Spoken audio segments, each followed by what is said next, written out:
right, family, welcome to checkcallcare.org.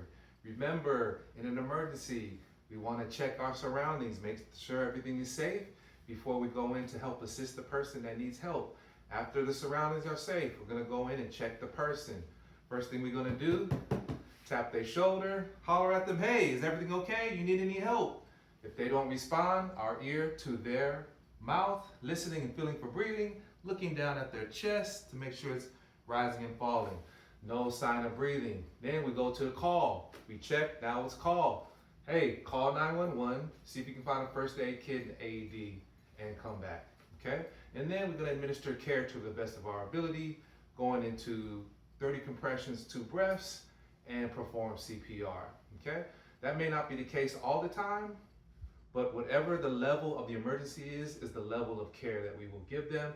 And remember, the best care is to reassure them that you're here for them, that you are trained to help. Help is on the way. I'm not going anywhere. You're gonna be okay. Everything's gonna be okay. Okay, that's the best care you can give anybody. Reassurance, okay? So this time we're gonna get into, let's do strokes today. Strokes, okay? So what is a stroke? So let's break that down, because there can be cardiac arrest, there can be a heart attack, people can go into shock, but what is actually a stroke and what is happening to the body when a person is having a stroke?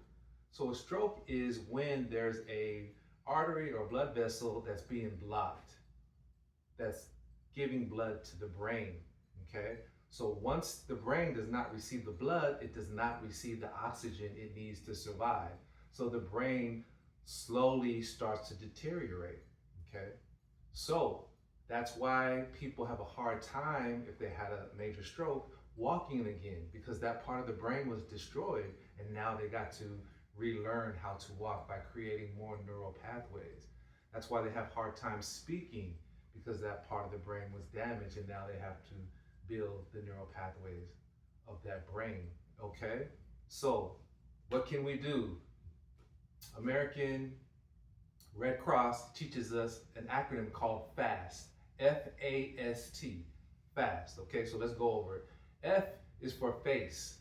If one side of the person's face is drooping, like this, okay? Either side is droopy. That is a sign of a stroke, okay? So we're gonna check the face. If one side is droopy, okay, I'll make a note of it. Next in FAST is A, arm. We're gonna have the person put out their arms. And if one side is lower than the other, that's another sign that one side of their body is weaker than the other, another sign of a stroke, okay? We're taking a note of that as well. Then we go into S. S is for speech. When we talk to the person and ask questions, is their speech slurred? Are they incoherent? If they are, another sign that this person is having a stroke. And then T in FAST is time.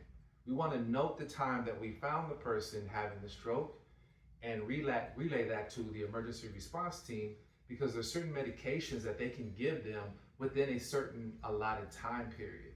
And once that time period is gone, they will not administer that medication because it will be ineffective. So we need to know the time that we notice them having the stroke. And also time is of the essence, as we want to immediately call, right away, call 911, get someone to call 911, and then we will be by the person and provide the best care to the best of our ability, okay? So those are the things that we need to know if a person's having a stroke. Remember FAST. F is for face, A is for arm, S is for speech, and T is for time, okay? Let's go save lives. Thank you, everybody.